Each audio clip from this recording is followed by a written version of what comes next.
आदाब, नमस्कार, good morning. कैसे हो आप सब? उम्मीद है अच्छे होंगे। आज की कहानी लगभग 45-46 साल पुरानी है। तो शुरू करते हैं। 1978 जयपुर। जयपुर में 1978 में एक लाश मिलती है। एक पुलिस को एक शव मिलता है और वो शव को जब चेक करते हैं तो पता लगता है इसकी मरने वाले की गर्दन की हड्डी टूटी हुई है या चोट के निशान है, और कान के नीचे भी चोट के निशान होते हैं। वो उसे लेकर पोस्टमार्टम के लिए जाते हैं और जब पोस्टमार्टम की रिपोर्ट आती है तो उससे पता चलता है कि मरने वाले की गर्दन की हड्डी टूटी हुई थी और कान के नीचे किसी भारी चीज़ से वार किया गया। पुलिस के बाद बात आई जाई हो जाती है। उसके बाद अजमेर और राजस्थान और जयपुर के अंदर लगातार अलग अलग थानों में इसी तरह के बॉडियां का मिलने का सिलसिला शुरू होता है। और उसके बाद जब इस तरह का सिलसिला शुरू होता है तो एक पत्रकार को ये खबर लग जाती है और वो इसको अपने पेपर में लिख देता है।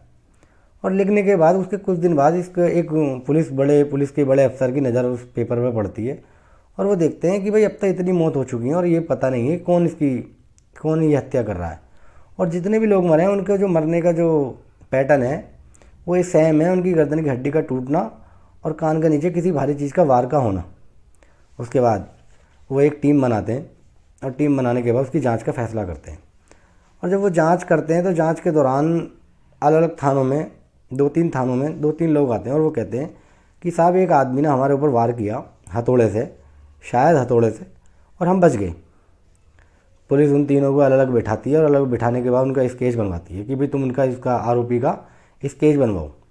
जब वो स्केच बनवाते हैं और वो तीनों से जब स्केच बनवाते हैं और वो बन जाता है और जब वो देखते हैं कि तीनों ने स्केच जो बनवाया वो सेम एक ही आदमी का बनवाया, पुलिस उसको अपने पास रखती है और वो इसका फैसला करती है कि भाई इसकी जांच को और तेज़ी के साथ किया जाए, क्योंकि अब तक लगभग 50 बॉडियाँ मिल चुकी थी। उसके बाद पुलिस जांच करती है और जांच के दौरान उनके हाथ कुछ नहीं लगता, और जब कुछ नहीं लगता तो वो इसी तरह हत्या लगातार हो रही थी। वो फैसला करती है कि भाई सुनसान सड़कों पे, बस अड्डों पे और जहाँ सुनसान हो वहाँ पर एक अलग अलग जगह पर टीम लगाई जाए सादी वर्दी में, क्या पता वहाँ से कुछ क्लू मिल जाए। पुलिस ऐसा ही करती है। फिर उसके बाद वो देखती है एक दिन वो देखती है कि एक आदमी अंधेरे में सुनसान सड़क पर चला आ रहा अकेला। वो उस आदमी को रोकने की कोशिश करते हैं मगर वो थोड़ा सा करीब और आ जाता है। जब वो थोड़ा सा और करीब आता है तो पुलिस वाले देखते हैं कि वो कंबल ओढ़ने लगता है, अपने ऊपर कंबल डालने लगता है। और जो वो तीन लोग आए थे उन्होंने भी यही बताया था कि वो कंबल ओढ़े रखता है और कोई नौजवान सा लड़का है, 24-25 साल की उसकी उम्र होगी।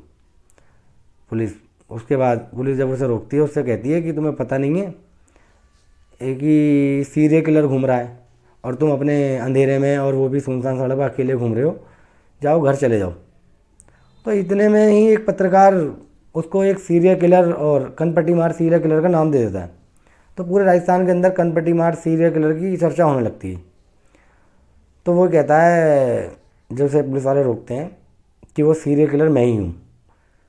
पुलिस सोचती है कि इसने शराब वगैरह पी रखी है, मगर जब वो बार बार कहता है तो पुलिस उसको लेकर थाने लेके आती है और उससे पूछताछ करती है और उससे पूछती है कि तुम्हारा नाम क्या है।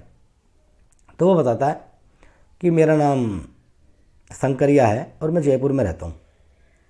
पुलिस उसका एड्रेस पूछती है और एड्रेस पूछने के बाद उसके घर जाती है और वहाँ जाके पूछताछ करती है। तो पता लगता है इसका नाम शंकरिया है और इसका जन्म 1952 में हुआ है।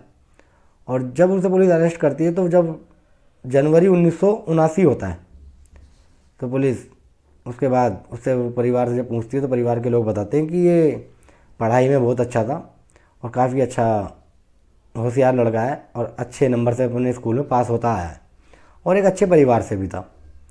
मगर पुलिस घर वाले ये बताते हैं कि ये लगभग 2-3 सालों से एक ऐसा मिजाज हो गया है इसका कि ये तो ना तो परिवार वालों से बात करता है, ना अपने यार दोस्तों से बात करता है, ना कहीं घूमने जाता है, ना कहीं खेलने जाता है। हाँ, ऐसा ज़रूर होता है कि हर दूसरे तीसरे दिन ही रात को निकलता है और सुबह थोड़ा सा अर्ली मॉर्निंग होने से पहले पहले वापस लौट आता है। कई बार इससे हमने पूछा भी मगर इसने कुछ जवाब नहीं दिया। उसके बाद पुलिस दोबारा थाने आती है और उससे पूछती है तो वो बताता है कि भाई मैं अब तक लगभग 70 हत्या कर चुका हूँ। पुलिस जहाँ तक भी हो सकता है पुलिस की जांच करती है, उसे थाने में बिठा के रखती है, वहाँ पता करवाती है, फाइलें मंगवाती है।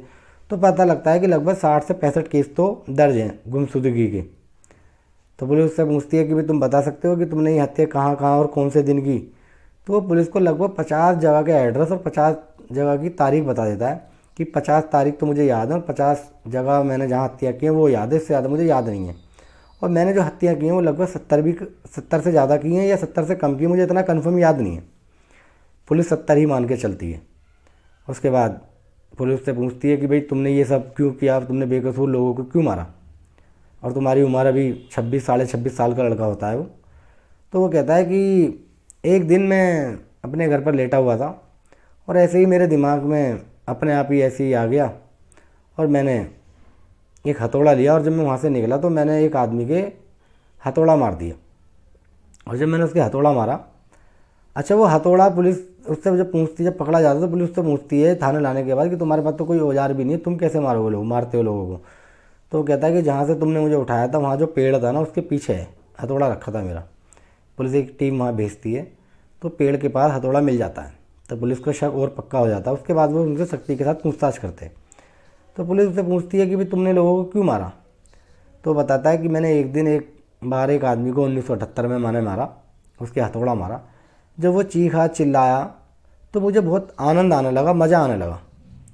और उसके बाद मैंने उसको फिर 2-3 बार और किए तो उसके बाद मुझे वो और चीखा और चिल्लाया और वो मर गया, मगर मुझे बहुत आनंद आया। उसके बाद मैं वापस घर आया और घर आने के बाद मैंने 2-3 दिन के बाद फिर ये काम करने का फ़ैसला किया। और मैं फिर उसके बाद निकला और मैंने फिर इसी तरह एक आदमी की और हत्या की सुनसान सड़क पर, अकेले आदमी की। और वो भी चीखा, वो भी चिल्लाया और मुझे बहुत मज़ा आता है। और इसी करते करते मैं आज लगभग 70 हत्या कर चुका हूँ। पुलिस पूरी तरीके से वेरिफिकेशन करती है, जांच करती है, तो पता लगता है कि हाँ ये जो है शंकरिया, इसी ने ही ये हत्या की है और ये ही कनपट्टी मार सीरियल किलर यही है। उसके बाद पुलिस तो जेल भेज देती है और उसके खिलाफ लोअर कोर्ट में चार्जशीट पेश कर देती है। तो चार्जशीट जब पेश करती है तो लोअर कोर्ट को जब ये पता लगता है कि एक सीरियल किलर ऐसा पकड़ा गया है कि जो लोगों की लगभग 70 हत्या कर चुका है, 70 लोगों की हत्या कर चुका है, तो पुलिस जो है कोर्ट में 63 लोगों की हत्या की बात रख पाती है, बाकी 7 की नहीं रख पाती। तो कोर्ट 63 लोगों की हत्या का उसे आरोपी मानता है लोअर कोर्ट, और उसे सजाए मौत देता है, फांसी की सज़ा देता है। फांसी की सज़ा देने के बाद वो फिर राजस्थान हाई कोर्ट का रुख करता है और राजस्थान हाई कोर्ट भी लगभग 10 दिन में अपना फैसला सुनाता है कि इसकी सजाए मौत, फांसी की सज़ा बरकरार रहेगी। उसके बाद वो फिर अपना रुख करता है सुप्रीम कोर्ट की तरफ। सुप्रीम कोर्ट भी अपना फैसला लगभग 1 महीने के अंदर दे देता है कि भाई इसकी फांसी की सज़ा बरकरार रहेगी, इतने लोगों को इसने मारा और बेकसूर लोगों को मारा है। उसके बाद एक आखिरी चांस होता है प्रेसिडेंट ऑफ इंडिया के पास अपनी मर्सी पिटिशन दाखिल करने का, और वो प्रेसिडेंट के पास अपनी क्षमा याचना की एप्लीकेशन भेजता है, मगर राष्ट्रपति उसे खारिज कर देते हैं। उसके बाद लगभग 16 मई 1979 को राजस्थान सेंट्रल जेल में उसको फांसी की सज़ा दे दी जाती है। और जब फांसी की सज़ा देते हैं तो उससे पूछते हैं, जब तख्ते पर खड़ा करते हैं तो उससे पूछते हैं कि तुम कुछ कहना चाहते हो।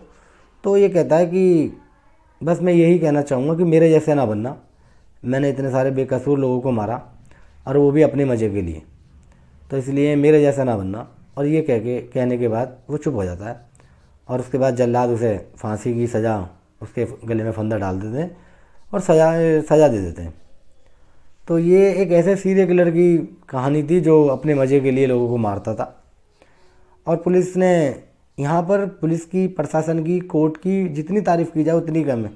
ये सारा ही केस पुलिस ने 4.5 महीने के अंदर क्रैक किया। 4.5 महीने के अंदर आरोपी को पकड़ा भी, लोअर कोर्ट ने सज़ा सुनाई, हाई कोर्ट ने सुनाई, सुप्रीम कोर्ट ने भी फैसला बरकरार रखा और प्रेसिडेंट ऑफ इंडिया ने भी अपना फैसला बरकरार रखा और सेंट्रल जेल में फांसी भी दे दी गई।